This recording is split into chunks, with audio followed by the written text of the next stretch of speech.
what disappointed me is I don't want him to be Elijah Wan. I never wanted him to be Elijah Oh, he Wan. can't I be. wanted Drummond to be Shaq. That's who Yeah. I wanted him to be, right? Like, you have the build and the size to be Shaq. Mhm. Be Shaq. And that's what I wanted out of him. And I like, if you're gonna call somebody, call that guy Yeah. and figure out, like, okay, how do I get to that? Mhm. Because I don't think he had the coordination to be Elijah Wan, but I Yeah. definitely feel like he had the power and he had the size to be Shaq, and it just never came to fruition, like you mentioned. Yeah.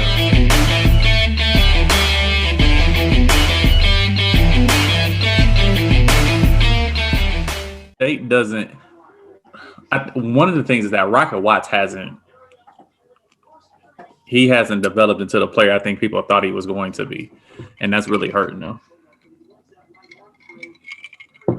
Yeah, no, I definitely agree. It was weird though, just because they were coming off those wins, and it was like, and usually they get up from Michigan, so I was like, this would be a good game. But like from the start, it was just like Michigan. Like I don't know if there's ever a point even in the first couple minutes where it looked like it was gonna. I don't know. It was I mean, don't get me wrong, because it was tight though.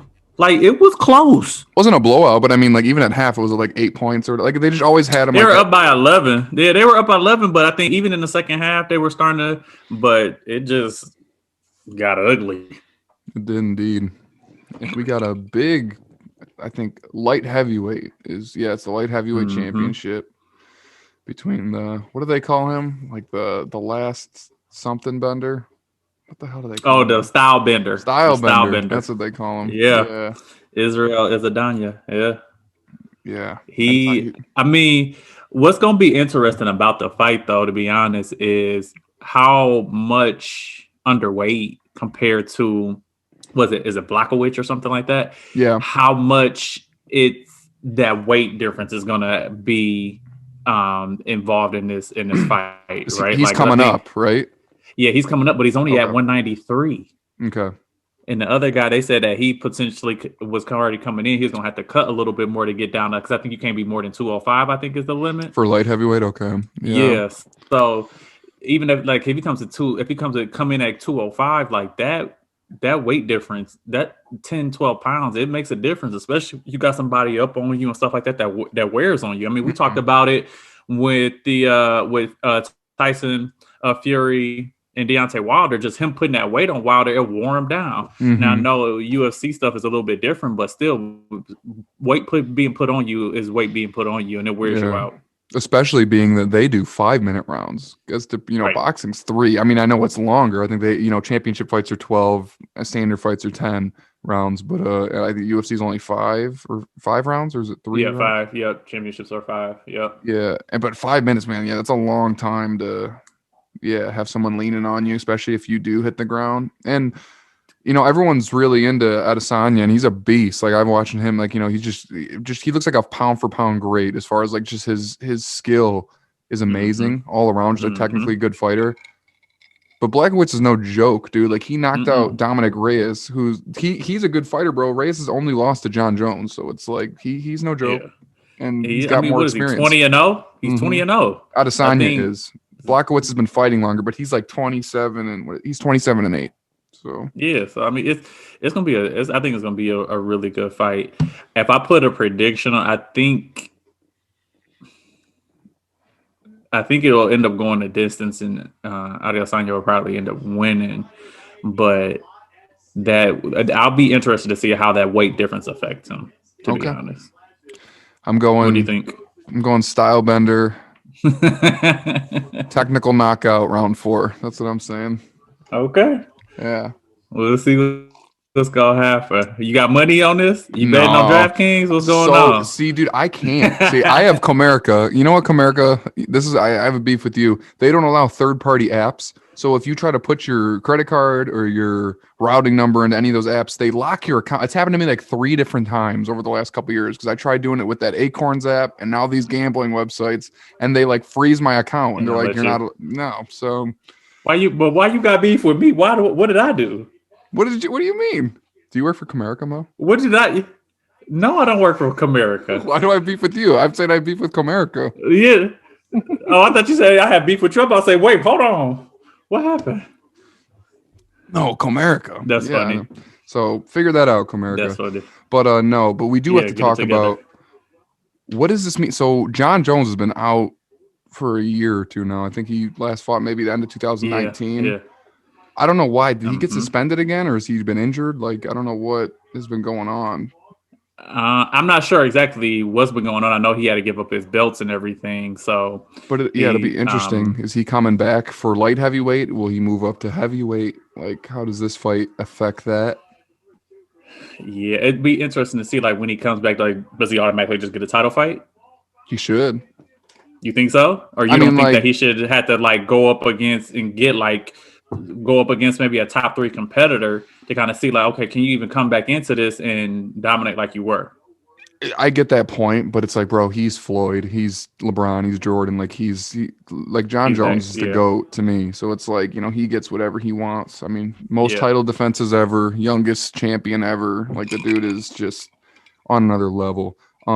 But I will say in his last two fights, he's looked mortal, which is like that's saying a lot. Like he had a Right. split decision. He beat Reyes, actually, the guy that Blachowicz knocked out, I hmm think, by unanimous decision. But the fight before that, he won barely by like a split decision. And it was like, wow, that was the first time I've seen John Jones looking like he could be beat. Like he had Was that weakness. the fight with Cormier? No, he fucked up Cormier both times he fought Cormier. Oh, But okay. but after that second Cormier fight, he tested positive for something, and it got Yeah, changed to yeah, a no yeah. decision, I think. Okay. But Cormier is a great fighter too, man. Like definitely one of the greatest heavyweights it's ever been. Yeah, I think he's slept on for sure. But the other dude from Cleveland, I think he's the best heavyweight ever. The Stipe Miocic, I think his name is. He knocked out Cormier. They fought like 3 times, I think, like that. I That think I know who dude. you're talking about. Yeah. Yeah, Yeah. he's a beast. But that's the thing. Like they always say, like, could John Jones go up and fight like a premier heavyweight? Or people are saying, like, what if Brock Lesnar came back to the UFC and fought John Jones at heavyweight? Like that'd be crazy. I think Brock just, hopefully he does not fight anyone. I think he just needs to go ahead and hang it up. You know what I mean? Like because that's just like when Shamrock came to go fight up against Oh, dude, what was Shamrock it? and yeah, what was that other dude's name? They're both so Um, old. Was that even UFC or was that Bellator? I think it was Bellator. I'm drawing such a blank, and I'm pissed about it. Yeah, what's the dude's Um, name? Like he was another old fighter. he Fuck. was like, well, he was like the underground, doing the underground for a minute. I forget it anyway, but yeah, like it was just like, come on, bro, you like 50 years old over here trying to like go on somewhere, dude. Was it Shamrock versus Royce Gracie? No, that was 95. What am I Mm-mm, talking about, bro? mm-mm, mm-mm. Yeah, who would it? I don't It remember. was But anyway. yeah. Don't even matter. But yeah, that'll be speaking of people that should stay retired, bro, because we can keep in combat sports here. Mikey Garcia came out and said like he's fighting Manny Pacquiao within the next year. Like it's just like dotting some I's and crossing some T's, and then they're fighting. What's interesting is Manny Pacquiao, even though he's like inactive and hasn't fought since Keith Thurman in 2019, I think it was, he still holds one of the belts. So it's like he's got to either give that up or fight. Um, I'd be ready for Pacquiao to retire. I think people just want to fight him because of the notoriety that it brings that you fought Pacquiao, and understand that he's probably one of the greatest boxers to have fought, right? And you want to have that notoriety, but like he needs to just go ahead. Like what do you have to prove at this point, bro? no, exactly. You know what I mean? You reached the pinnacle of the sport, fought some of the best fighters in the sport or whatever, and held your own, won some really good fights. Like at this point, granted, I mean, surprised. I'm not gonna lie, that fight with Thurman, like I was surprised at the outcome of that. To be me honest, too. I didn't He think knocked that him he down would. in the first round, and it was like, what Yeah, the heck, man? Like right, Manny. right. So like you like. There's no way he can have more in the tank, and he clearly proved us all wrong. But it's like at a certain point, you just gotta like, Well, he's it's 42. okay. Yeah, Just it's okay to walk away.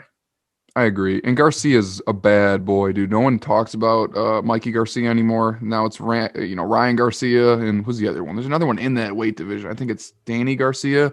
But I'm telling you, dude, Mikey Garcia is a killer, bro. He's Is he 41 nice? 0. Like he's a beast. He's only lost to Errol Spence, and Errol Spence is like a top He's 5 a pound for dog. pound. He's Yeah, a so dog. it's like He's a dog. I think he would knock Manny Pacquiao out. To be honest with you, where do you Yeah. think? Do you think? Manny, as far as like, well, we were saying all time, but yeah, he's got to be one of the best welterweights that's ever fought. I mean, the Easily. I mean, I dude's don't see like. Would you? Let me ask you this then. Would you put Manny like your top 10 boxers all time? probably he's definitely up there. I mean, he's 62-7. He's only really lost to. I mean, Floyd was later in his career for sure. He had some good fights with. I mean, there was some people he was rattling off in the early 2010s where people were questioning, like, he's better than Floyd. He could beat Floyd when he just destroyed Oscar De La Hoya and he destroyed Ricky Hatton. It was like, dude, this dude. That was when his like hands where he was just letting him go. He was just throwing those rapid fire, flurries on Then people. what is that? Juan Manuel Marquez. Those were some dog. I think they fought 4 times. Yeah. But that one where he was slumped on the floor, bro. Are you talking about when Juan was or Manny? Well, no, when Manny was. That was when he got caught, I was like, oh. Yeah, man. See, that's what's crazy is like when legends like that, like you remember it though, right? Because it's not like Jordan or LeBron getting beat in a basketball game. It's like it's battle. Boxing, it has bro. a completely different thing, and anyone can get caught like that at any time. You never know. I mean, yeah. So then let's talk about the ladies then. Mm-hmm. I mean, we talked, as far as like Nunez and Megan Anderson. Mm-hmm. I mean, I gotta say Nunez within 3 rounds knocks her out. I'm literally thinking the same thing. Like, is Nunez striking? I think just sets her apart from all the rest of the women that are in that sport or whatever, right? Like her striking is point is in its power behind it. You know what I mean? Like she really does, and her right hand is serious. Yep. I mean, like she beat Rousey, beat Holmes, retired Rousey, and then you beat Cyborg. You know what I mean? Who was kind of feared. You know what I mean? Like Rousey was feared. Like, and I think at that point Rousey got exposed for the fact that she just couldn't actually stand up and throw hands. She was a grappler. She was a wrestler. But then she went and KO'd the girl that did that to Rousey. She KO'd Holly Holmes. She did. So it's like, gave it to Holmes too. So I don't think it's like you said. I think it's going to be within the first 3 rounds. Yeah, I just don't think I can't see because I was looking up some of Megan Anderson's fights and stuff like that, and she definitely looks good. She looks technically skilled, but it's just the experience and, like you said, Nunez's power. I can't see it going over 3.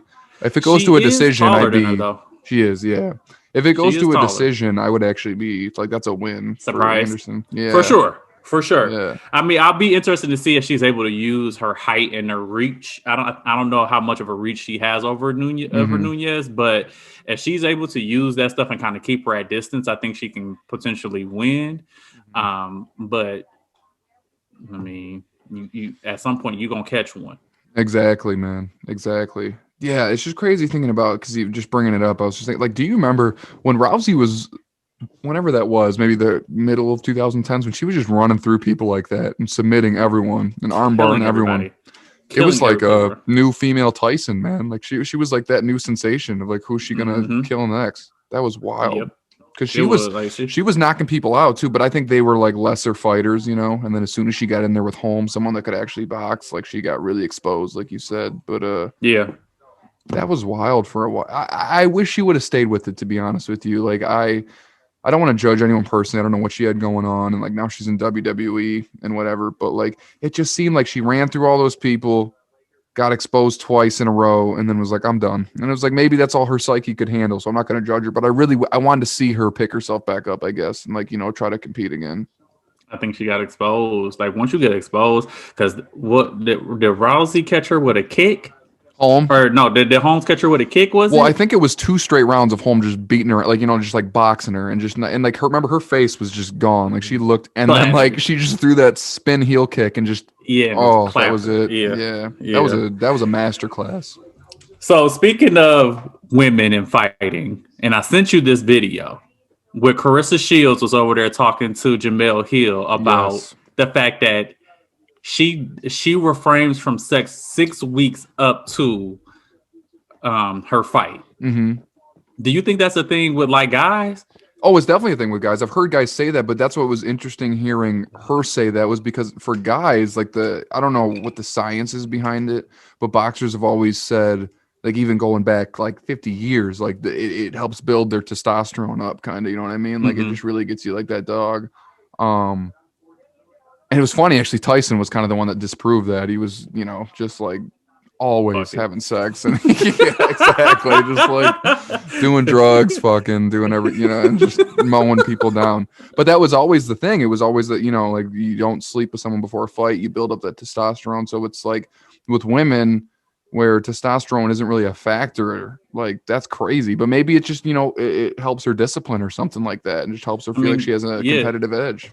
That's what she was saying, that like it just keeps her hyper focused on the task at hand, right? And like you kind of have this built up energy and everything. So it was just interesting to see, like or interesting to hear her say that from a female perspective, that she kind of refrains from that stuff. And she even had to tell her dude, and her dude was like, all right, well, we just got to get it in before the 6 weeks come up. 6 weeks is a long time. It is, man.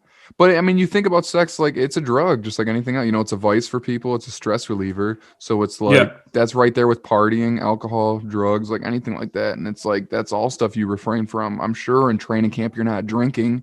So it's like I totally get it. Go you, girl. If that's what you need to do, like that's fucking awesome. It is awesome. It was great. It was cool to kind of hear her talk about that stuff, because I didn't know that was if I was a thing, especially so far, I mean, like you talking like a month and a half out from your fight or whatever. So I didn't know how far that went out for boxers. So it's cool to hear though. It really is, man. Yeah. Man, that's great. And she's a boxer. Do you know? Boxer. Because I don't really watch a lot of female boxing. I don't know, but when so I don't know if she's a heavyweight or a light heavyweight. She actually has a fight, I think, coming up. Yeah, I think it's actually tonight. I think she has a fight. Interesting. Yeah. Shout out. And it's actually in Flint. So her husband's gonna be excited tonight. Hey, party! Like as soon as you get done, it's party time. Win or lose. Win or lose. You know what you got coming your way. That's funny.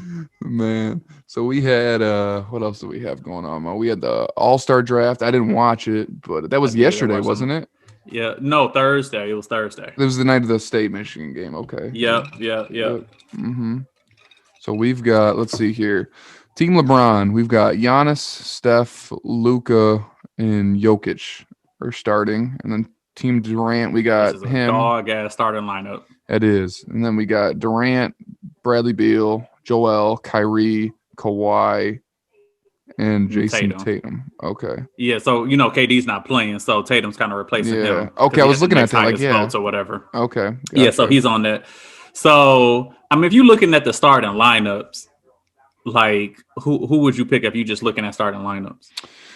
I mean, taking KD out of the equation really makes it, you know what I mean? Like it changes a lot. It changes definitely. A lot. Especially being that, like, I assume they're going to let Luka, kind of run with the ball, him and LeBron, push the pace and have Steph kind of just shooting and whatnot. I don't know, man. That's going to be hard for Team Durant because, God, they have Giannis too. And Giannis is going to, they don't play as much D. They've been better the last, 4 or 5 years. They have been, especially with that whole alternate ending and stuff like that. What is it called? The Elam ending, I think it is. That makes it a little bit more exciting because it's almost like pickup, right? Where you're playing to a certain point. Like, you're playing pickup games. You played it like 12, 15, 10, whatever. So it kind of, it starts to intensify as you get a little bit closer to that point spread.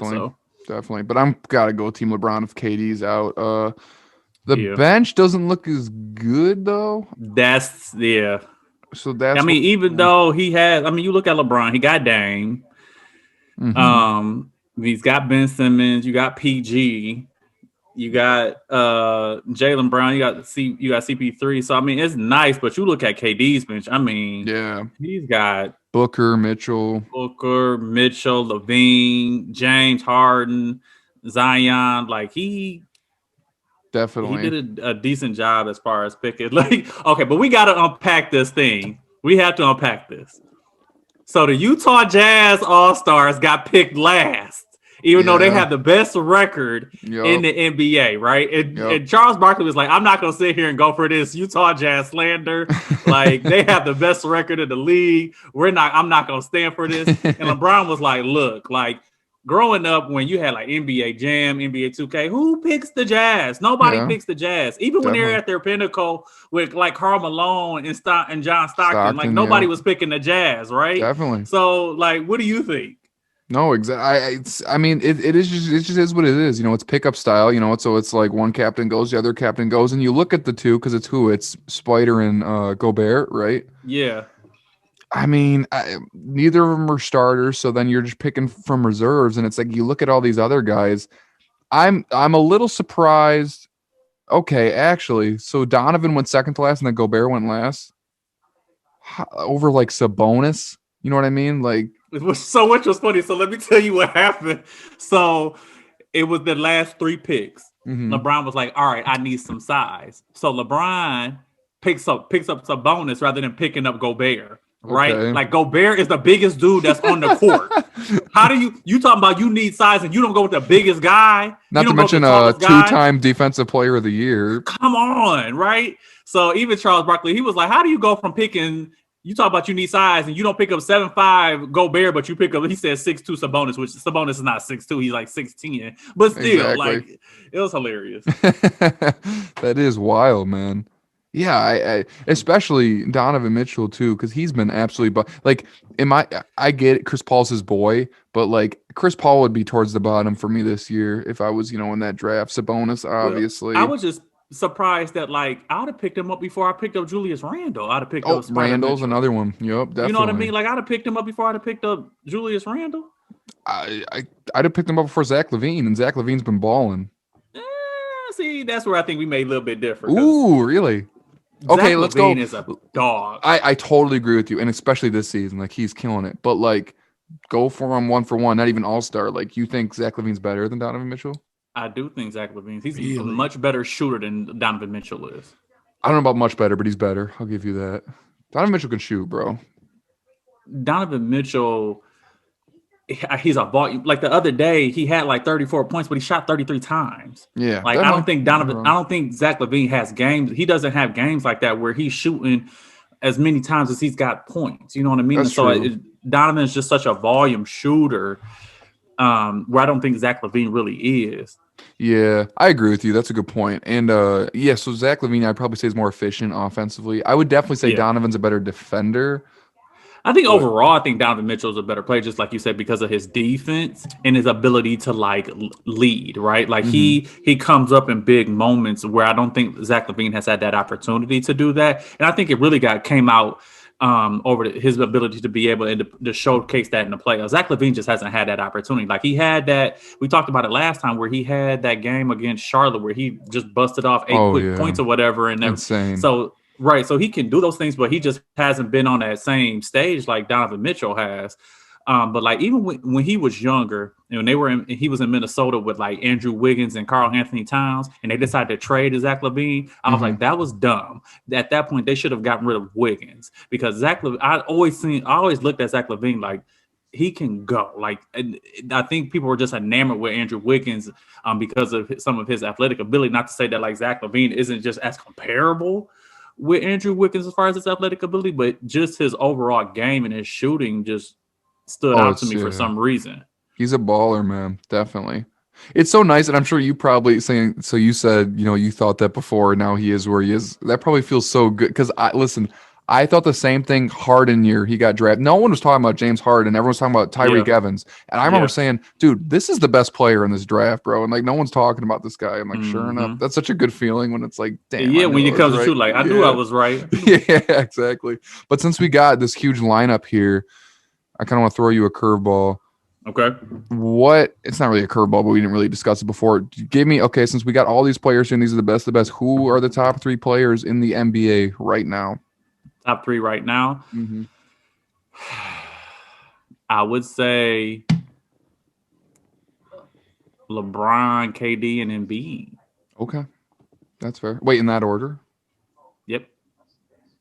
You think LeBron's better than KD right now? Ooh, I do. Well, I think it's Really? just what the reason why I think it is though is because like, and don't get me wrong, like KD right now is probably like my favorite player in the league right now. Outside of probably like Dame, Mm. real talk. But I think just what sets it for me, I think for Bron is I think there has to be something said about you just being able to be healthy, right? I think something has to be able to be stood for that, and not like a lot of this isn't Katie's fault, you know. But then also, Bron is a much better defender, I think especially on the ball. gap has narrowed the It last couple of has. years. Because like as soon as KD got to Golden State, I was like, wow, like this is a different KD than I've ever seen. But yeah, and I think people would argue you there because there's been some seasons, especially his later Cleveland years, where it seemed like he wasn't defending. But LeBron's a dog ass defender when he wants to defend. It's just a matter of, he knows, especially right now with AD out, he has to conserve his energy for the offensive end. Like, and that's where people always, I don't think people understood, in 2018 when he was dragging that horrible team to the finals, like he can't, like, you can't sit in the chair for 48 minutes and then also It do takes your everything he was legs. doing. Takes your So legs. It takes your legs. But don't get me wrong. And like I said, like even with Bron and KD, I think it's a situation where, like you said, it's almost like a 1A, 1B thing, mhm. right? Like they're right there. Like KD is better offensively. I think we can kind of agree at that, especially with LeBron in his where he's at in his career right now. KD's I should say much better, but he is a better offensive player, especially just from a shooting standpoint. Mhm. Um, but I think we have to start appreciating what Joel Embiid is doing right now. The dude just put up 40 and 19. That was unreal, bro. And who was that on? That was the Jazz, the best team. Like Putting in work on Gobert. Your 2-time defensive player of the year, he put in work on him. yep, he Got did, bro. Donovan Mitchell kicked out the game. Like, tee him up. Get this ass out of here. Like, It's insane, bro. And I think and we'll talk about this in a little bit when we bring up the MVPs. I think he is right now like really distanced himself for the MVP. Not like extremely, like LeBron could do something he's starting to crazy, put some room but between him, he though. is. But with that said, he's not in my top 3 players right now, currently, bro. Like Who do you got? I gotta go. Katie's the best player on the planet, bro. And like, Okay. if anyone's watched this show, I think he's a bitch, and I don't like. But like, it is what it is. Like, I'm always gonna try to be objective as I can when I talk about sports or just anything in life. But like, Katie, I've never seen, especially since he got to Golden State and learned how to move the ball like that and play D. Like, the dude is just on another level. And then Kawhi Leonard is my second best player, who I'm also like not necessarily a huge fan of, but he's my second best player. And then LeBron. Yeah. So it's funny how we both kind of left off two people that I think is kind of that I think really kind of stands out to everybody, right? Okay. And I think people are going to question us about like Giannis, Okay. right? And then I think other person is probably not as evident, but I think it's maybe the Joker. I mean, skill wise, you can put the Joker up there with anyone, and basketball IQ. I mean, the dude is cerebral. You know, he used to be a water polo player. He kind of looks like it the way he like moves around too. But I bet you that's probably why he passes the ball so well. You know what I mean? Like just being able to growing up and playing that sport and stuff like that. That sport is kind of predicated on passing, but it's kind of crazy. But I think both of us can agree. I think they're nice, but Giannis just has to find a way to get the jump shot. He really does, man. And that's like the reason why like anyone that would bring that up, I'd be like, that's where, and it's a fair critique that he hasn't really done as well in the playoffs, because I think, and I've heard analysts say this, and it really drives it home, like the regular season, people are going to let you play bully ball to an extent. And like, if you're a try hard, like and you want to be the hardest dude to the rim, like, okay, they're not going to do that for you in the playoffs, bro. Like they're going to wall you off. And like, Miami. I mean, and he got exposed when they played Miami. Yeah, he really did, man. Like the way that like Bam and them was able, they put that wall up, and he could. I mean, he only played a game or two, but still, yeah, he was like he couldn't do anything. And the year before was where it was really evident, bro. I think it was the Clippers. They won the first two, and then from there it was just the Clippers. No, not the Clippers. Not the Clippers. It wasn't. Clippers. We were talking about they're on the other side. Duh. Who am I thinking of? It was Philly. You're talking about the Raptors. The Raptors. Who did they?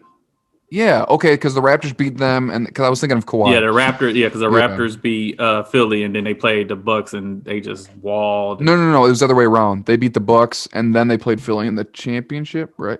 Or no? What happened that year, Mo?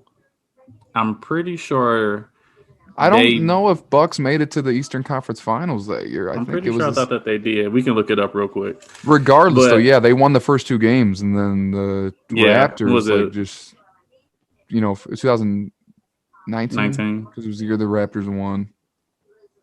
But yeah, that was it was just so evident then that it's like you have such a lack of a perimeter game that it's like detrimental to your team, bro. Like, and if you had just even a formidable, and he's getting better at like that set shot 3-pointer, but like it just looks ugly, and like he needs to figure out how to like make it more of a fluid, like two dribbles, like just pull up or like get in Yeah, the post. they played the Bucks in the Eastern Conference Finals that year. Oh, okay, yeah. It was the So Sixers.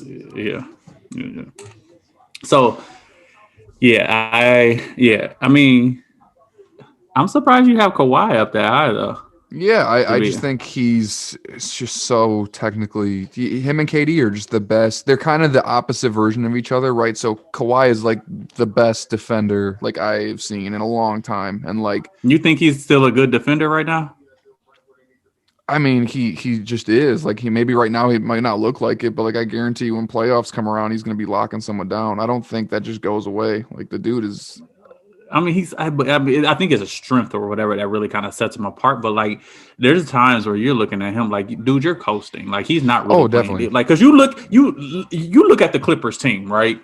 And you think about the players that they have on their team, right? You got Ibaka, you got Patrick Beverly, you Mm, got Kawhi, you got Paul George, and you got Nicholas Batum. They should be locking teams down. Like yep. teams really shouldn't probably be scoring more than maybe 100 and maybe 102 points on them a game. You're definitely right. It's weird that last year that was the hype was the Clippers, and I think a lot of people had them projected to win, right? And like now that they flamed out last year, they're not really talked about this year. But it's the same thing. It's like, yeah, you guys should be incredible on D, and you have some really good offensive players in Lou Williams, Kawhi, and PG. Yeah, Um, it's like what happened, man? Like like because his they lost last night to the Wizards, bro, and they had a yeah, 4-point lead and they ended up losing by like 6. it's crazy, Bradley, man. I mean, granted, Bradley Beal went off for like 36 on them, but Yeah, he's a beast, bro. But yeah, I don't know. that I dude. just think Kawhi is just I'm not like I have no real emotion towards him. I'm not really a fan. I'm not a hate at all. I just think But you can just appreciate his game. yeah, man, he's I just mean, his mid range is he looks like Jordan. probably the Aside best. from he doesn't float like Jordan, but that mid-range turnaround is just that It's automatic nasty. like yeah. So let me ask you this: who has a better mid range? Is it Kawhi or DeMar DeRozan? Oh, I gotta give it to Kawhi, man, and Demar. But that's the thing. I think we elevate Demar Derozan's game in the mid range because like that's all he does, bro. Because he can't shoot threes and he steps in like that. But it's like I don't know. I just Kawhi just looks so fluid with it and just so He comfortable. makes it look easy. But Demar's playing really good this year. No one's talking about it. So He is playing. I mean, the Spurs are like, what is it? I think they're like 5th or 6th in the West right mm, now.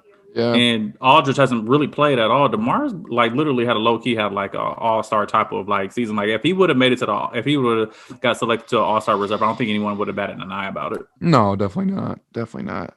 Yeah, Yeah. it's but if we're talking MVP, like we can get back to Okay. that. We gotta. I mean, so are we both? We can talk Embiid to about me it. is I don't Yeah. I think I it's don't. number one right now. He's got to be because LeBron, and we'll talk about that in a little bit too. But they've been slipping, and it's just.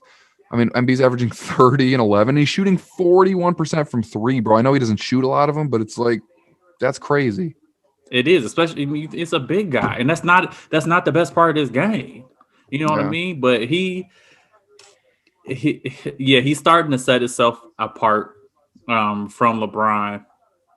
And I think what's been hurting is that because without AD and then Schroeder was out for those games or whatever, it Mhm. really relied. They showed that they had to rely on LeBron, and it kind of showed the fact that LeBron doesn't have that in him to kind of carry a team like he did when he was in Cleveland anymore. Oh, Right? He definitely just not. doesn't. He doesn't have he doesn't have the parts, and I don't know if his game because in that stretch, you see how bad his shooting started to fall off in that stretch when they were losing without Schroeder and without AD. Like his shooting really started to falter. Really did, man. So Definitely. so I would say right now I would go Embiid, I would go LeBron, and then I would go Jokic. Even though, and I think Yeah, I may go at third, Jokic and James Harden, because I think James Harden is having a low key like MVP season that he like really people is, are man. like not really talking about because of what happened when him leaving Houston.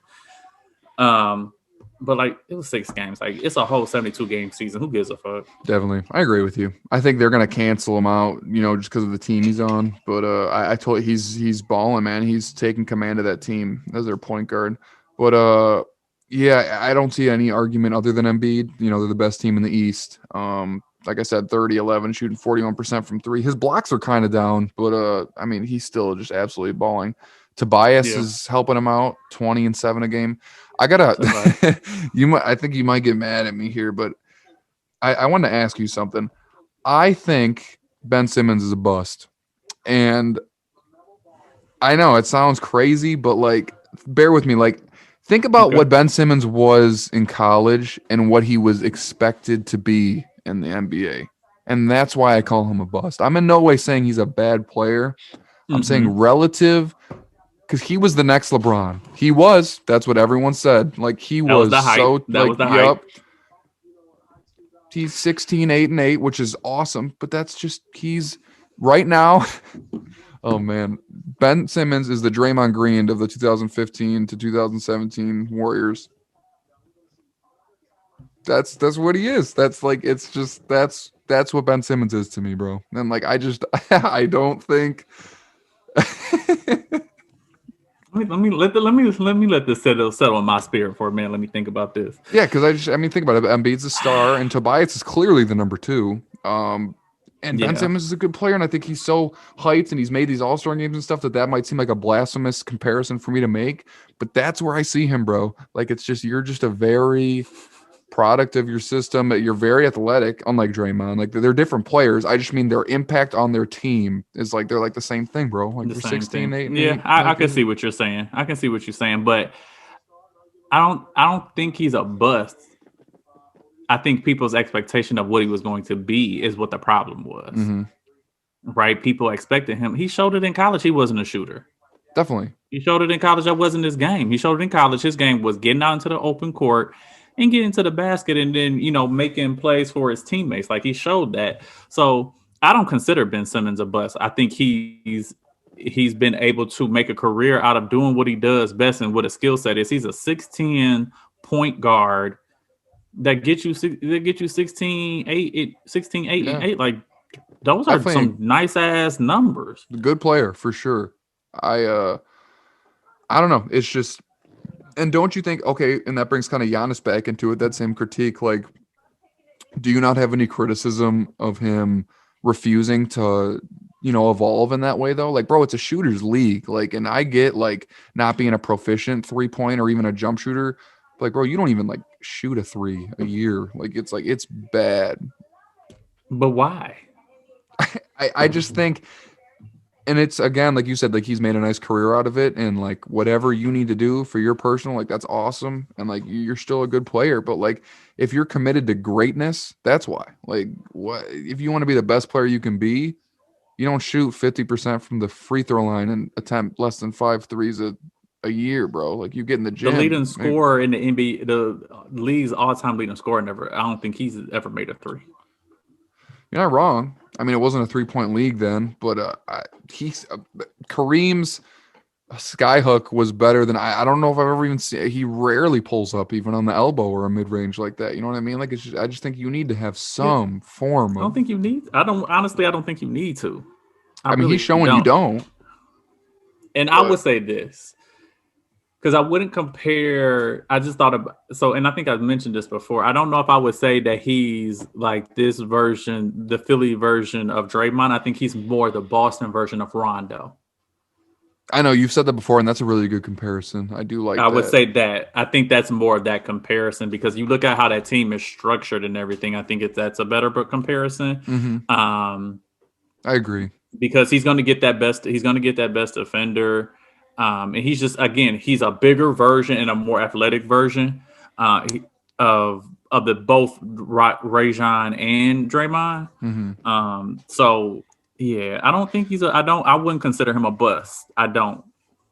Yeah, and that's a I better think there's. comparison because Rondo's a point guard. Obviously, like their game is more similar. I I just mean, it's meant not like, to say that Draymond isn't. I think he's pretty much that point guard for the Warriors. To be honest with you.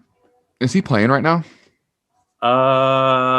Him and Curry didn't play one game, but they were back when they just played when they played Portland. And Okay, Dame went into work that last quarter. bro. God damn, man. I like you said, and we've said multiple times. It's just crazy how Super slept on. disrespected and like, and it's not like blatant disrespect because I don't think anyone out there is talking crazy like he's not good. It's just it's disrespect in the sense that no one talks about him as much as he should be talked about because he is just on another level. Let me ask you this: do you think it's a situation because he's in Portland? I was about to say, could it be his market? I think it has to. Stephen A. Smith was talking about this. Like, do you think he would? We know. Let Dame be in New York. Let him play for the Knicks, and him doing. He would be all over the place right now. You could make an argument he's with what he's done in his career. He's already better than Melo ever was, and I like Melo, but I'm just saying, like, I think if we're being honest about Carmelo Anthony, and I know a lot of people loved him and were huge fans, like the dude was a really good. Max Kellerman says it best. Like he was a great ISO scorer, and that's about all Carmelo ever was, man. Like, and he was never able to really lead it. They went to a Western Conference when he was on the Nuggets when they had that really good team with Chauncey. Yeah, with Chauncey. But I think Dame has surpassed Carmelo for sure, and Carmelo was a huge star. I mean, like his shoes and like that New York market. So I would say so. Like if he was on the Knicks, yeah, he'd be more of a global level for sure. That's a good point. I don't know if I'm ready to commit to Dame because don't get me wrong, and I love Dame. I don't know if I can put him there. Like Melo's probably was one of our. I would probably put Melo in one of the top 50 players to play the game. Okay. I can't argue. I don't know. I think I will argue with you there, bro. Like he's not good on D. And I don't even think he's good on offense. Like I just said, he's a good isolation scorer. He's a good scorer, but is he a good all-around offensive player? Did he make players better on his offense? Like I can't say that he did. Much like Charles Barkley said, I'm not gonna sit here and go for this Melo hate, bro. I'm not gonna sit here for this. This slander is not gonna go down. Not on the Catchweight podcast. Not in 2021. We're not gonna let this happen. We're not gonna sit here and dog Melo like that, bro. He's a good ISO scorer, bro. I'll give him that. Like he's just great scorer of the basketball. But he never really did anything for me. I was like, even his move to New York, I was like, it seems like you're doing this for the money, bro. Like you got a way better situation going on right now in Denver, but I don't know. I think I respect Melo, and I think that's a good point. Like you could put him in the top 50, but like I don't know. Dame has already had just like a whole book full of memorable playoff moments and like buzzer beaters and crazy shit like that, man. So it's like, yeah, but I mean, you can say that. You almost can say not to say the same thing as far as like him being a great like ISO scorer. But you look at their careers, is it not the same? No, like they've never won a championship for sure, and they never won a championship. The furthest that they got is a conference finals. They've been to one. That's a good point. Yeah, so that's true. But I think if Dame is in a bigger market like New York, Miami, LA, like remember how I was talking to you about? We're surprised that he doesn't have a watch contract. Same dollar. Literally, he would have had one by now. Mm-hmm. He would have had one by now. That would be awesome. That needs to happen, bro. That might I don't understand why is it taking so long. Like, get that man a watch contract. Stop playing with him, man. Definitely, man. Most definitely. It needs to happen. Like that would just blow up, bro. But yeah. Yeah, I don't know, man. Melo just never really. I just think he didn't get to the potential that he had. I guess I should say that. Like as far as winning. When you look at that Denver team, like he needed pieces around him to get them where he's at. When he was in New York, like I think they made it to, if I'm not mistaken, I think they may have made it to like a conference semifinals or a conference finals once. But like their second best player was Amari Stoudemire at the tail end of his career, where he was always injured with like knee injuries and ankle injuries and stuff like that. They really, and then you had J.R. Smith. Like they really never had like good players, because I mean we just know that like the organization there was just trash. Yeah, you know what I mean? They were just making bad draft picks and like Frank Ntilikina and like. Who are you drafting, bro? No, exactly, bro. Linsanity was crazy, bro, for that like couple weeks. Yeah. You know what's funny? I bring that up, Joe, because like I was up late a couple nights ago and like I just saw a clip of his first, like the first Linsanity game where he just came out of nowhere and it reminded me. The Lakers? No, that was the second one. That's what I was about to say to you. Like, game. Okay. Because I didn't watch that game live, but I remember being in my dad's living room, like watching that Lakers game with Kobe, and like he dropped 38, and I was like, "Who the fuck is this dude, man?" Like, was putting their work on Derek Fisher, though. Everyone, man. Like, because I remember he came down, they tried to trap him, he spun out of it, and then pulled up for the throw. I was like, "This dude's going nuts. Who is this dude?" It was crazy. And then the next game, he had a buzzer beater. I don't know who it was again, but it was like, dude, this guy is. That was wild, man. It was. I knew New York needed that, though. They needed that, just that buzz, because they were just terrible. Mm-hmm. They were terrible. Yeah, I think Carmelo was like injured during that period or something like that, or maybe not playing. He was out. Yeah, he was out for a little bit. Because it's funny. I brought that up because I was just thinking of the players you were listing, and yeah, it was funny. It was like Shump, Landry Fields, Amari Stoudemire. Novak. Yeah, Steve Novak. Like, who are these dudes? That's crazy, man. Speaking of big dudes, where did Orlando's big boy? Who drafted him? Was it KD? Oh, KD drafted him. KD okay, yeah, gotcha. Yeah, KD picked him up. So, I mean, talk about other big men. I mean, so we found out today, Pistons are buying out Blake. Yeah, and then we know Boogie got released. And then Drummond is still kind of just out there in the weeds. Like, so what do you think is going to happen with those three? From what I've read, Nets are the favorites to land Blake. Okay. And I would assume that I don't know what their cap looks like, but I'd assume he'd take less because he just got a buyout. Yeah, he'll probably end up doing like a veterans minimum or something like that, whatever they have. It's not he's about to get like 30-something million from the Pistons next year anyway. Exactly, man. So it doesn't really matter. I mean, if you're him, you got to go to a title contender. Like there's no reason. Yeah, I mean, if he goes to the Nets, it'll be a nice thing. If I'm the Nets, so if you're the Nets, though, do you start him or do you leave him coming off the bench? Who do they have at center right now? Is it like Katie at the 4? Right?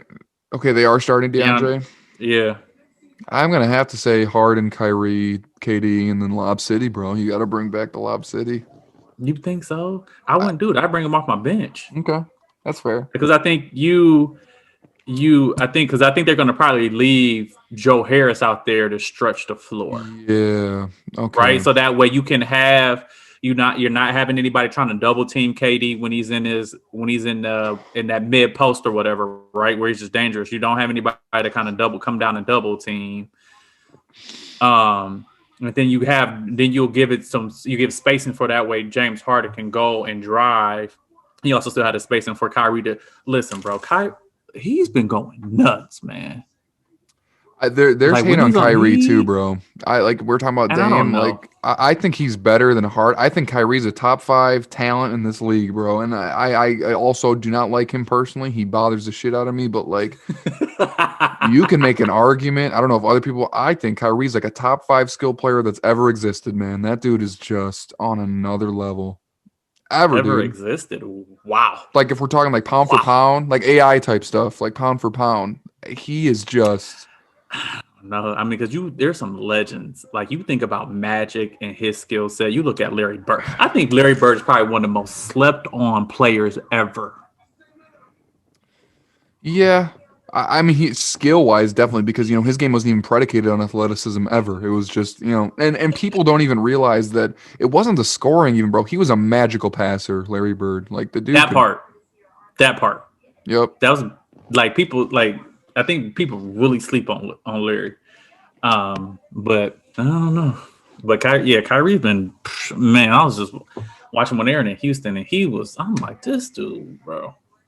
But he's been doing that forever, bro, since he got in the league, man. Like, it's even before that in college. I remember watching this dude. Like, dude, this guy is crazy. You know, I have never, again, not a big personal fan, but I don't know. It's when he touches the ball, it's like he just looks like he has spent more time dribbling a basketball than like it's like he was born dribbling a basketball. Like, and he has that quote, like, basketball's not a sport, it's an art form. It's like he makes it look like an art form, bro. The way he dribbles and finishes, like it's it's insane. So going back to the other guy, so what about Boogie and what about Drummond? What do you think what's gonna happen with them? Drummond's tough because it's like, if he gets bought out, then it's a similar Blake situation in that he could take less, right, and go to a championship team. Lakers.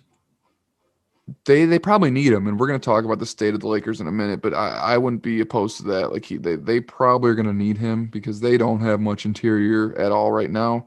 Boogie is an interesting one. I was a huge Boogie fan, but like, it's, you know, 2 catastrophic injuries, and it's like, you know, he's still a formidable player, but he's just not, like, I don't think he'll ever return to like what Boogie Cousins was. I mean, I think he was having a pretty decent season while he was in Houston before they, bought his contract. I think he was putting up like 9-9, right? So it wasn't bad. No, never.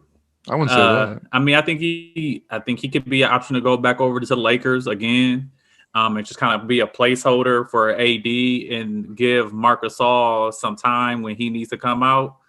I mean, it's not like Marc Gasol gets much playing time as it is anyway. He's probably averaging, I think, like 20 minutes a game. Definitely. But I mentioned to you, I think Drummond too. I think Drummond going to Boston could be a thing. And then this kind of came up, and I was like, damn, that could be a move. But it'd be with a young team. But I think they could. You can build with it. It would be Drummond to Chicago or Drummond to Miami.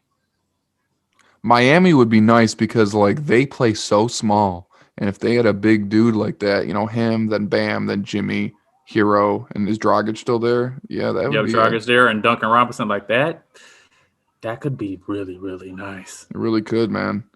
That's a good. That might be my favorite right there. Like that. That'd be a good play. Mm-hmm. Drummond's another one, man, that and we're from Detroit, so we monitor him really closely. You know, his first, I don't know how many years he was there, 7 maybe, but I think you were just so athletic, bro, and so gifted, and you just chose not to do anything with it. That's how I feel about Andre Drummond, man. It's like, you're telling me you couldn't call Hakeem up and be like, hey, this summer, I need one post move. I need one.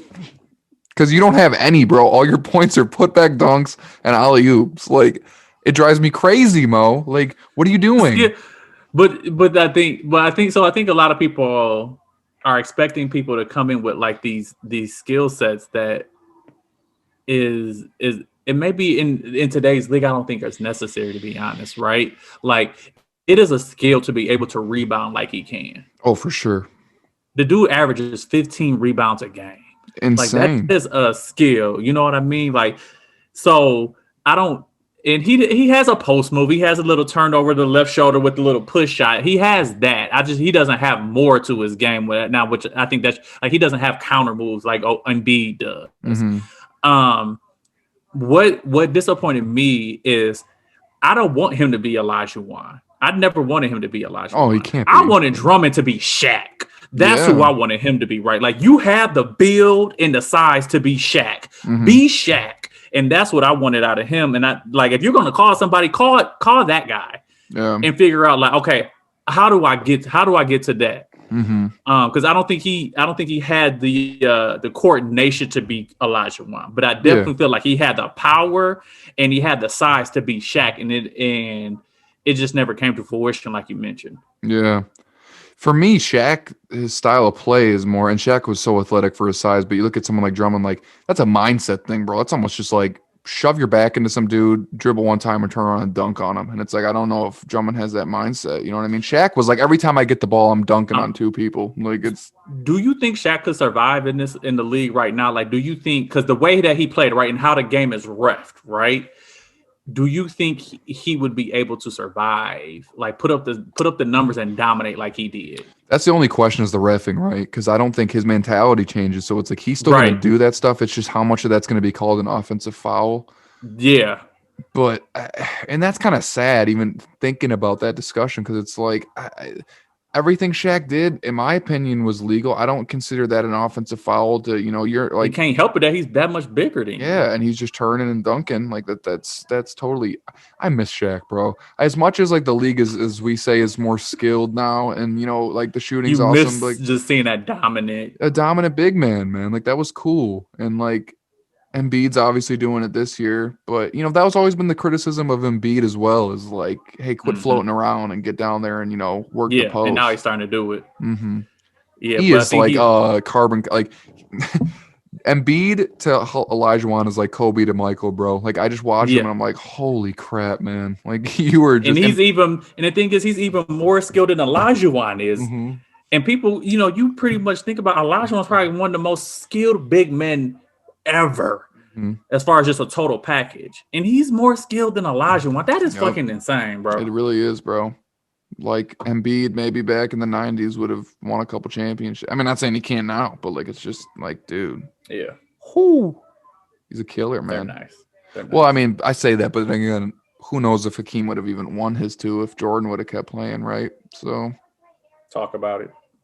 I don't Talk know. about like that's probably one of the biggest mysteries I think a lot of people want to know. But I don't Right? think he'd go 8-0.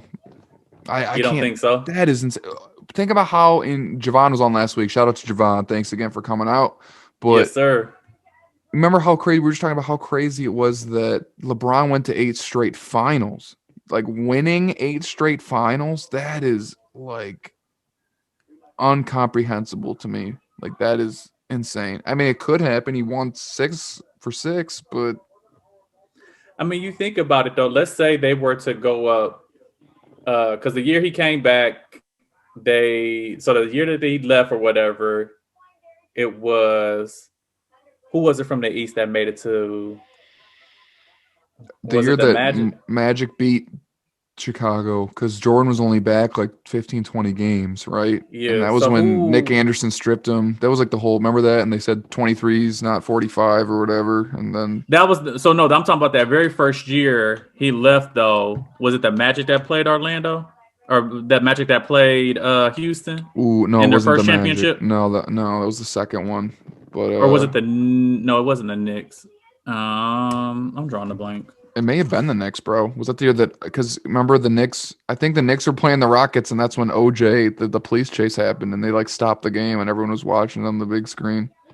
I might be totally wrong, but I think. I think it was the Knicks and the Pacers Oh, okay. with Reggie, right? So what is that like? Year 2000? I don't know when that was. I'm young, Mo. Year 2000. When was it? What? Because the Bulls won 96 to 99. So when else could it have been? No, it was those 2 years in between. Because remember, the first three championships were 91, 92, and 93. So And then 94, 95. 94 and 95, Rockets Houston won won. And both. then, Yep. yeah, and then 96, 97, 98, Chicago won the other Okay, so three. 99 maybe. What? No, well, it could have been the Knicks and the Pacers because they're in the same Yeah, 99 is conference. when the Knicks and the Pacers. No, it was the Knicks played San Antonio. Yeah, okay. And with David Robinson and Tim Duncan. Yep. Okay. Yeah, I don't know. Yeah. But I mean, what do you think Jordan goes 8-0? I mean, Yeah, like history shows that he would have, but I just because you think of that team, right? You think about that Bulls team, and let's say they would have matched up with that Houston Rockets team. would have been 5 games, bro. Like who was gonna stop Jordan? Vernon Maxwell, Kenny Smith, Yeah, Kenny Smith. Mario Elliott. No, he'd have worked all them dudes. Like, what do we do? Like, come on, Clyde Yeah, Drexler. Like, no, Clyde wasn't even on that team. Clyde But wasn't like, there yet, right? Yeah. I don't know, man. Yeah, look that up though. When did I'm looking it up now to see who they. the Bulls were just on another level? They played. Yeah, they did play the Knicks that year, their first year that they won, and then the second year is when they played the Magic. Okay. And that's when Jordan and them lost, when he got stripped by Kenny Anderson and all that good stuff. Or not Kenny Yeah. Anderson, I'm sorry, Nick Nick Anderson. But Anderson. yeah, Nick Anderson, yeah. So That's another what if, though. I mean, we kind of got other stuff to get to, but it doesn't really matter. We can just go off of it. What do you think, Orlando, bro? That's such a sad. I don't know if you've seen that 30 for 30, like what could have been with Penny and Shaq, but it's like they were fun, man. And I wasn't around them, but just watching, I've seen a lot of their highlights and a lot of their. It's bro, just like, I man, had the Magic starter jacket, bro. I you and used your to starter love that jackets. team. Listen, I had it, man. And like I just remember Penny, and like it was a time, bro. Like that was a nice team. It was just the fact that they just you ran up. Jordan came back, and he came back with a vengeance, and you ran into somebody that was just like, I got a point to prove. I appreciate y'all doing me like y'all did. And we should watch it in that 30 for 30 with Jordan. Like he was so like he held a grudge like nobody. Right. Even if it wasn't a grudge, he would create one just to get pissed. Like, Yeah. so the fact that y'all stopped him from getting there, and then you ripped him too. And that's where that's where LeBron pisses me off, bro. Because Kyrie, did you see what he said to LeBron at the free throw line when they played? What'd he say? What'd he say? It was a technical foul, so they could choose anyone, to shoot yeah, it was either a technical or someone fouled out, so the Lakers could choose anyone to shoot, and they chose LeBron, and LeBron bricked his first free throw as LeBron does, and Kyrie was like, "This is your guy's best free throw shooter," and like, LeBron, I didn't hear that. Oh. But it's like LeBron is so buddy with everyone. That's just pisses me. It's like if that was Jordan, he'd be like, "Okay, the next time I see you, I'm putting 60 on you." You know what I mean? Like, about to murder you, and you specifically. Yep. We're about to go pick and roll. I'm making sure you come on me, and I'm about to put in work. Yep, exactly. That's where I think Jordan's got the GOAT mindset, man. Like it's just He does. That's a killer mentality. Like he can hold a grudge. And you know what? I think all of it stems from when he didn't make the varsity team his sophomore year. Mm-hmm. Yeah, it was. Definitely. That's some. I mean, the fact that he brought that man up to his Hall of Fame speech and called him out, like that's how. Like he don't let a grudge go to save his life. Bro. No, man, and the competitive nature. Like, do you remember in that the ESPN doc? Yeah, there was 10 of them, right, or maybe 5, but it was 5. He's like in the locker room before the game throwing quarters with the security guard for money. It's like, and he's like so it's like, dude, like. You just can't, like, that's crazy, man. He did have a gambling problem, Joe.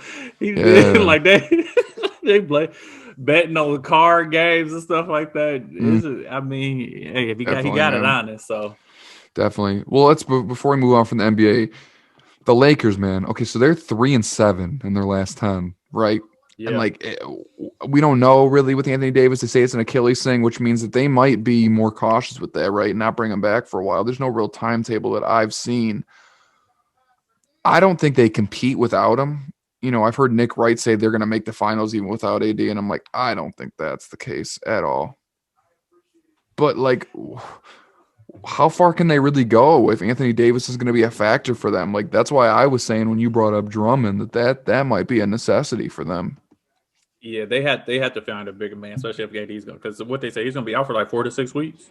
Yeah, if I'm not mistaken, and we in week 2 now, so they still got a whole nother month.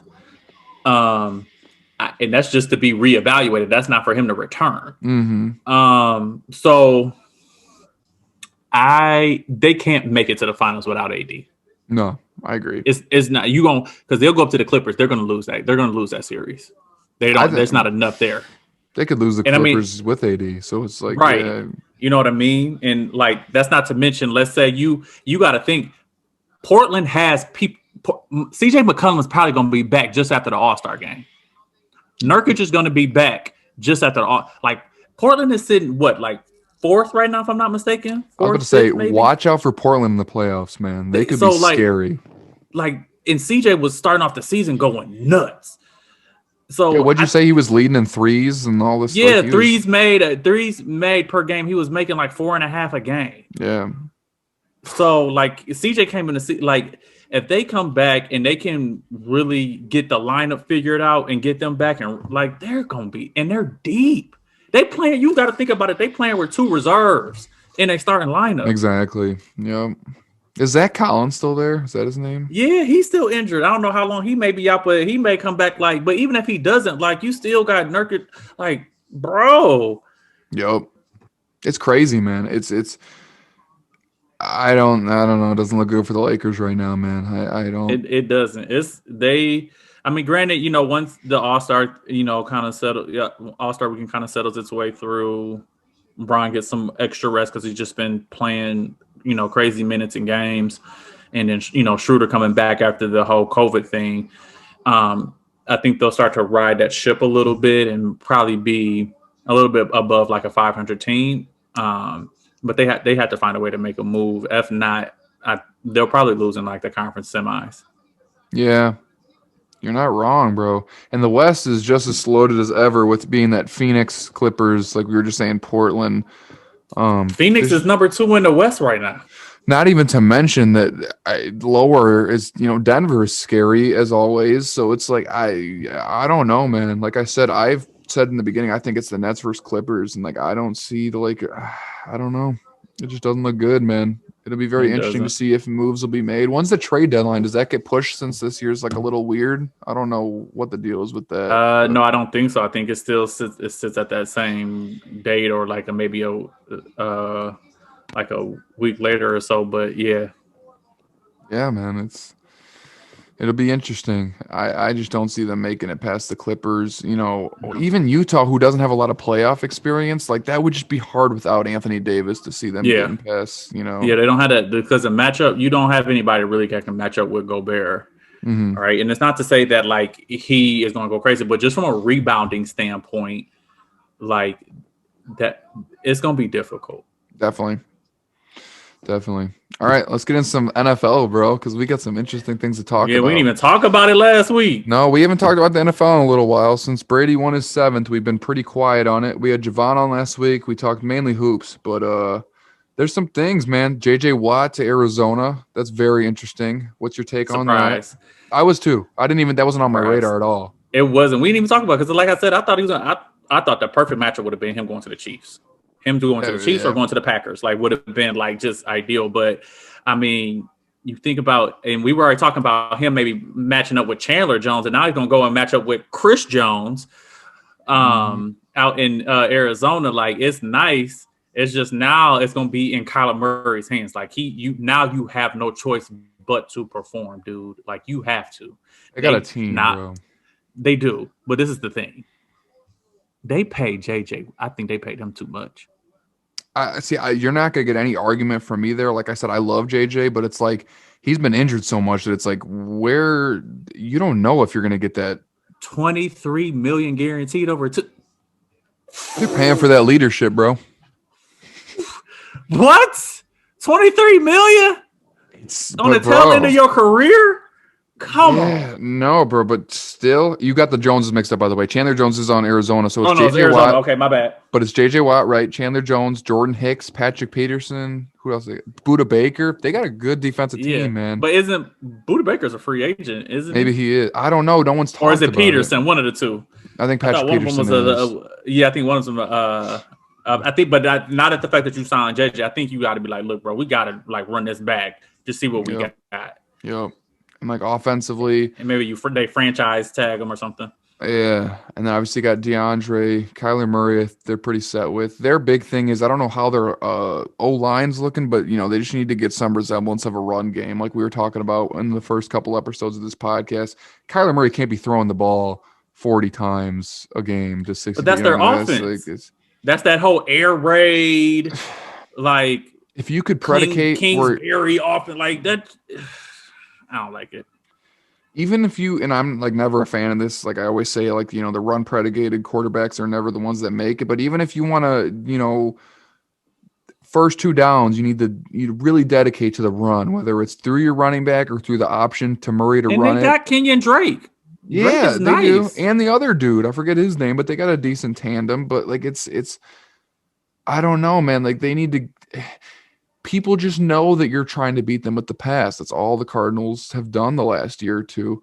And like we were saying, Kyler Murray's definitely a good player, but he shouldn't be throwing it as much as they've been throwing the ball, man. They need to have more of a run game for them to be successful. Yeah, and I mean, the thing is that they actually got like some decent. They have a decent offensive line. I think there could be some improvements there, but they got pieces. I mean, you look at this offense, bro. It's just a tough Right? division, Mo. That's like the thing. You know what I mean, you're not fucking lying, bro. That's just Seahawks, Rams. The Niners are gonna be back once they come back. Like they just gotta Right, get their quarterback. bro. They gotta get the quarter. I don't know what they're gonna do with the whole quarterback situation. Yeah, But even if exactly. they don't, Garoppolo, he took them to a Super Bowl, right? Exactly. And then Stafford's going to the Rams, right? Seahawks won't be much of a competition because Russ is going to the Saints. But other than that, We'll get on that because I want you to accept the fact that Jameis is about to be y'all starting quarterback. But I digress. but regardless, even if we'll get into Russ, like you said, but even if Russ stays, I seriously don't think it's just that they're not going to go much further than they did this year. I think it's going to be between the other three, being that the 49ers are going to make a boost back up since they won't have injuries or players, sitting out because of COVID, like you said. It's just a tough division, and it's the most fun division. Like it's very interesting to see what's going to happen. But I was just mentioning like the Cardinals, right, and just the offensive weapons that Murray has. So we talked about Drake, right, and then you got D-Hop, you got Fitzgerald, you got Christian Kirk, you got Andy Isabella. Like, what more do you need? Oh, exactly, man. Yeah, it's there. They just got to put it together. But like you said, they had like Kingsbury has to. He has to shift his, like, it don't have to be 40 to 50 passes a game. You can shrink it down to about 30 and still be able to have like that air raid type of exactly. Do your long route passes, but also incorporate the run off the play action, and then hit those long balls, man. DeAndre, I mean, you got the talent, bro. Who's the other dude? Christian Kirk, who a lot of people hated on. The dude was catching long balls last year, man. Like they've definitely got the pieces for it. And if you're running the ball like that, that just opens up for those fly routes to, get more open because people are worried more about the run. So, yeah. But let's get into the Russell Wilson thing, man, because I think a lot of people thought it was a joke the last, month. But I think the last week has proven that it's more serious than people think it really is, man. Really? You don't think so? Like him telling them that, like, there's 4 teams that he'd like to go to. And I saw a report today that said, like, Russell Wilson's relationship with Pete Carroll is secretly like Tom Brady's was with Bill Belichick and stuff like that. I'm like, oh. I can see that. But I don't think he's going to be going. I don't think he's going to go anywhere this year. I don't believe it is the case. I don't think he'll go anywhere this year. So let's say it happens. Let's say he does go to the Saints. I mean, if we're saying that, like, who are you trading? But who are you trading? Oh, I would cry. I would. I don't care if I don't have anything left for my paycheck. I'll go, like, I'll overdraft into my savings to buy his jersey. Oh man, it would be so delightful. But honestly, so they can't trade. I guess there's a new rule right now. I don't know if it's the circumstances because of COVID, but the most you can trade is 3 future picks or something like that. So I really think, and people I've said this to think it's too much, but I don't think so. I think it's Russell Wilson, bro, and this would catapult you to a Super Bowl caliber team. I'm saying 3 first-round picks this year, the next 2 years, and Marshawn Lattimore, bro. He's got 1 year left on his contract. He's going to be commanding big money. He's definitely a Pro Bowler, but I'm going to be honest with you. Being a Saints fan, I've watched their D continue to be suspect year after year, even while you have these players that are, all pros. And I don't know what the deal is with Marcus Williams, if they're going to re-sign him, but even if their D drops to middle of the pack / like middle back of the pack, if you have Russell Wilson with Michael Thomas, a top offensive line, and the best running back in the league, Mo, come on, let's go. Like it's over. It's over. You so amp right. It ain't even happening, you amp. I'm just like, as soon as it like I'm talking like it is. You're right. But if it did happen, bro, I'd be talking about the Saints like I've been talking about the Nets. Like it's over. Wrap it. Like we've won. Wrap it. It is. Cancel Christmas. It's a wrap. And that's irrational. Obviously, the D would have to be something that would be an issue. I would give it to you. Like if let's say they get Wilson, they able to keep Thomas and they're able to keep the running back. Why am I drawing a blank right now? Kamara. Like with Emmanuel Sanders in that line, bro. Bro! Oh my God. It would be insane. Dog! Like my coworker said, like he'd put him right up there because we were doing this hypothetical too, and he was like, "I'd put him right up there with the Chiefs, bro. Like they'd be right up there with the offenses. Like it would just be. It would be just like because Thomas has been playing with Drew Brees at the tail end, like he really doesn't have that pop on his arm. We know that Russ can throw the ball, and Russ has never been able to sit. Bro, he's always been running for his life, his whole career, bro. Like it's gotten better in recent years, but like even last year was just bad. And it was like if he had the Saints have arguably the two best tackles in football with Teron Armstead and what's the other dude's name? I don't know, but regardless, they've got like an amazing offensive line, and he would be sitting back there like, wow, this is nice. Like that I actually have time to think and throw the ball. So I can go to my second read. Seriously, man, that's funny. That's a good package, though. Do you not think? I mean, I don't know if it's doable. I mean, I think they would maybe try to see if they can get a quarterback out of it. So if it was to happen, I don't know if it would be Lattimore or if they would try to pose it to where, but like, okay, look, sign Jameis for us.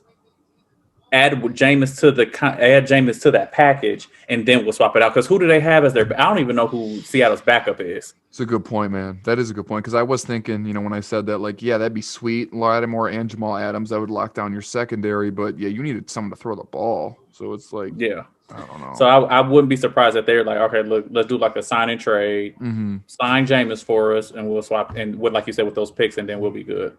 Well, according to Adam Schefter, so there's 4 teams Russ put on his list, right? It was the Saints, the Cowboys, Raiders, and Bears. Schefter says that the Cowboys is not possible, basically, due to what's going on with Dak. I guess like Dak has all the leverage, being that they're going to sign him for the tender, the franchise tag amount, and he was saying that that's just not a feasible option. And then as far as the Raiders go, they've been pounding the table. That was literally the quote. Like the GM pounds the table for Derek Carr. Like he's not giving up on Derek Carr. So that would, and the Bears are interesting too, right? So it's like that's the only 2 teams. If Russ is willing to only break the no trade clause for those 2 teams, then it's just the Saints and the Bears. But the Bears would be interesting too. Right. But the thing is like if you're the Bears, do you want Russ or do you want Deshaun? Yeah, Deshaun's another factor, man. What do you think about that, man? Like, because I guess they got their new David Culley, coaches, or whatever, and the coach, and they brought him into the office, and he still was like, "I have no intention of playing for you guys," which, it was nice to meet you, but I'm good. Yeah, exactly. And they even said, Jamal Adams, or not Jamal Adams, what's the corner for the Rams?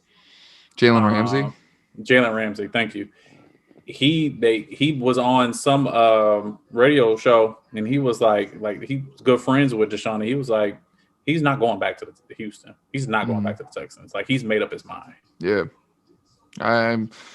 I saw something that said like unpopular opinion. I don't feel bad for Deshaun because he willingly signed this contract knowing how dysfunctional they were, and like to a point, like I get what you're saying, but I'm pretty sure that happened before they got rid of DeAndre. That part, he signed that contract before DeAndre got traded, right? Before O'Brien was let go. Before who was their other receiver that they got rid of? I don't know. It wasn't Fuller. I don't know. They got rid of like one of his other receivers as well. Like it was before all that happened. So he over here thinking like, well, shit, like we don't won our division the last couple of years. Let's try to run this back. Try to, you know what I mean? But they were up 24-3 on the Chiefs in the playoffs 2 years ago. So it's like, and shit just started falling left and right. So. I do feel bad for him, like because of that reason. Like I kind of understand what those people are coming from that say that, but it's like no, that was all before. Like it clearly was brought to the light how dysfunctional the Houston organization is. If your legend JJ Watt is saying all that stuff about him, then I don't know, man. Yeah. So where do you think Deshaun goes? I don't know, because he also has a no trade clause, right? So it's kind of up to Yep. him. And that's the thing. I think we've talked about this before. If I'm Deshaun, man, like you're making your money no matter what. Your contract signed. Whoever you get traded to is receiving. They're paying that contract, so you don't have to worry about your money. Deshaun, bro, you should only be worried about going to a winning organization. If I'm you, like I get the market thing and the New York Jets or whatever, and you like the coach. Miami was another one of his, preferred destinations, and they went 10-6 this year. They look like they're rebounding. But bro, like I'm saying, like you should be thinking like the Patriots or some team that like you absolutely know, like this is championship caliber. What I don't makes me know. nervous about that Patriots is they don't have any weapons. They have You're not zero wrong. weapons. And so if I'm like Miami, I think would be an option for me if I'm him. Chicago, Mhm. like we talked about, would be an option. If I'm Chicago, I would take Deshaun over Russ, to be honest with you. Yeah. I mean, you got to think Chicago's only missing a quarterback. Like they have a great D, a good O Literally, line, a stud literally, receiver. Who's their running literally. back? I don't know who their running back is, but Cohen? No. Jared Cohen. I don't know who their other is. It Juwan? No, Howard left too. Not Jawan Howard. Yeah, What's the Howard other left. Hold on. Howard? Jawan Howard. I Yeah. can't. You're funny. I don't know Was who it their, but they was would it need a Jordan running back. Howard? Yeah, Jordan Howard, but he left. So yeah, other than running back, they are literally just missing a quarterback, bro. So I mean, Yeah. I don't know where they're drafting, but they could draft a quarter or a running back and be all good. I think that would probably be my number one for Deshaun, even though they don't have a history of winning recently. Like I said, the Bears are literally, it seems like a quarterback away from being elite. So Yeah. Let's see. So they got Cohen, and then the other one's David Montgomery. okay, yeah, they got to figure that out. Maybe draft a new player this year in the draft. But other than that, they're a quarterback away. That would be where I'd send Deshaun. Russ, I'm excited to see you in New Orleans next year. Like I'm expecting big things. Yeah. I mean, they got I don't know about that, but Montgomery had over 1,000 yards rushing. So, Yeah. but if he does go to the Saints, like, I mean, do you want to like that? Listen, that Brady division, should just retire if Russ goes to the You Saints. think he should retire? That if Russ division goes would be. Oh my God, those games! Can you just think about those games? Oh, Like those man. games would just be nuts, bro. Between them, it almost be like a NFC Championship like preview every time they played. Yeah, pretty much. And Russ, you better know that like we're expecting more than you to beat them twice in the regular season and then lose them in the playoffs. Like we're thinking We've like been us there, Saints done fans, people want to say like, because my friends are all like, you don't have any room to complain. Like we're all Lions fans. At least you have a team that's pretty good every year. And it's like it almost hurts more seeing my team get that close. No, and stop it. No. What you're not going to do is sit there and try to compare your struggle to our struggle. Stop that right now. Talk about it almost hurt. No, the fuck it doesn't. Okay? We haven't won a fucking playoff game since the fucking 90s. No, you have not. Over That's 30 true. years. Right? That's crazy. And we man. won one playoff game in 63 years. Don't want to hear that bullshit. What you talking about? Talk about it almost hurts the same. No, it doesn't. We get all this hype at the beginning of the year, and then we get fucking let down. And if this motherfucker coming in over here talking about biting fucking kneecaps, don't switch this shit, I'm gonna lose my shit.